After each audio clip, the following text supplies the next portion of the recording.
नगर में अतिरिक्त मुख्य अभियंता द्वितीय का उन्होंने कार्यालय का निरीक्षण किया। जिला स्तरीय कंट्रोल रूम का भी उन्होंने निरीक्षण किया। जलदाय मंत्री ने कंट्रोल रूम में लगे कार्मिकों को सख्त निर्देश दिए हैं कि पेयजल संबंधी शिकायतों का तय समय में निस्तारण किया जाए। शिकायतों को हल्के में लेना कार्मिक को भारी पड़ सकता है। जन स्वास्थ्य के अभियांत्रिकी मंत्री कन्हैयालाल चौधरी यहां पर पहुंचे। आपको बता दें कि जन टीवी ने कंट्रोल रूम हुए अनकंट्रोल नाम से इस खबर को प्रमुखता से दिखाया था, जिसमें यहां पर जो व्यवस्थाएं थी, अव्यवस्थाएं फैली हुई थी, उनको लेकर जन टीवी के जरिए बात पहुंचाई गई थी। इस खबर को प्रमुखता से प्रसारित किया गया था और खबर चलने के बाद मंत्री ने अफसरों को सख्त निर्देश दिए हैं।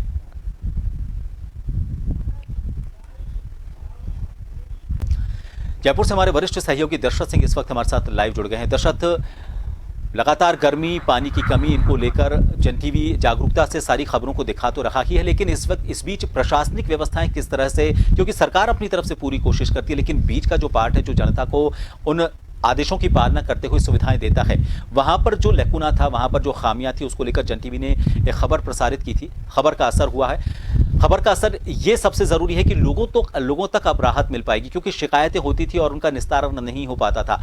आज हमारी खबर के प्रसारण के बाद जब मंत्री ने दौरा वहां पर किया है, तो किस तरह की व्यवस्थाओं में सुधार वहां पर नजर आया है?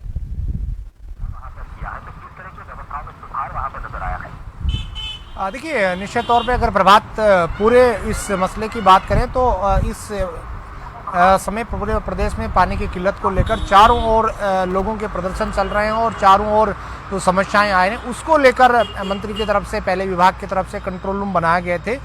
लेकिन जब कंट्रोल रूम की हकीकत सामने आई, 4 दिन पहले हमने खबर वहाँ ब्रेक की थी और ब्रेक करने के बाद वहाँ के ताज़ा जो विजुअल लिए थे, उसके अंदर जो कंट्रोल रूम के जो कार्मिक हैं उन्होंने फ़ोन नहीं उठाए और फ़ोन के साथ ही उनके पास में इस तरह की कोई सोल्यूशन जैसी कोई चीज़ें नहीं थी, निस्तारण का कोई तय फार्मूला नहीं था। उसके बाद उस खबर को ब्रेक किया गया, चलाया गया, प्रसारित किया गया। उसके बाद में विभाग ने उस वक्त एक्शन लिया और एक जो अधिकारी थी उसको सस्पेंड किया।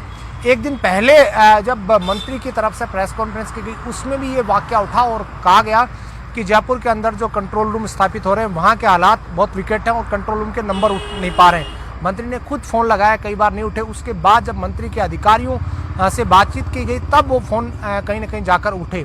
उसके बाद जो मंत्री की तरफ से बयान दिया गया, बयान के बाद आज जो मुख्यमंत्री भजनलाल शर्मा ने मंत्री को यहाँ अपने यहाँ बुलाया और उसके बाद उन्होंने जो डायरेक्शन दिया, उसके बाद हरकत में पूरा विभाग आया। खुद मंत्री कंट्रोल रूम में जहाँ का दौरा हमारी टीम ने किया था, वहाँ पर खुद मंत्री पहुँच गए और मंत्री पहुँचने के बाद में वहाँ जो कार्मिक थे उनसे डिटेल मांगी। डिटेल के साथ ही जो फ़ोन कॉल्स आ रहे थे, उनकी जो समस्याएं थी, उनका निस्तारण का जरिया क्या है, तमाम चीज़ें वहाँ पर जानी और उसके बाद वो 4 दीवारी क्षेत्र में भी पहुँचे।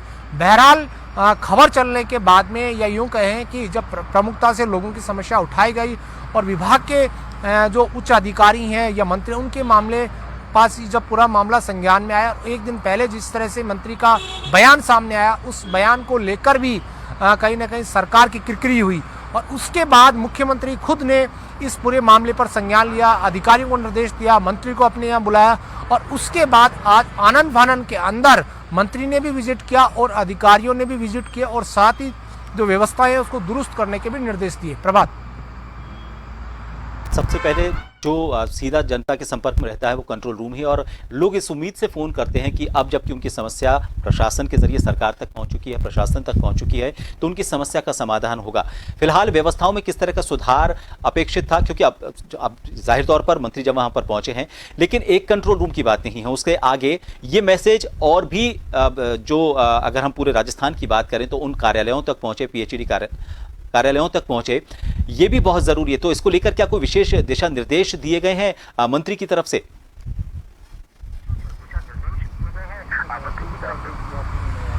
देखिए, निश्चित तौर पे दिशा निर्देश मंत्री की तरफ से दिए गए हैं, मुख्यमंत्री की तरफ से डायरेक्शन दिए गए थे और सबसे बड़ी बात ये भी है कि पानी की किल्लत को लेकर जगह जगह प्रदर्शन हो रहे हैं। लोगों की जो समस्याएं सामने आ रही हैं, लोगों की समस्याओं को देखते हुए भी संज्ञान लेना चाहिए था विभाग के, लेकिन कहीं ना कहीं विभाग के अधिकारियों ने, कर्मचारियों ने मंत्री को गुमराह किया और उसके बाद इस तरह के हालात बने। बहरहाल कोशिश अब जल्द विभाग की कोशिश की जा रही है या कोशिश कर रहा विभाग कि इस तरह के हालात नहीं बने।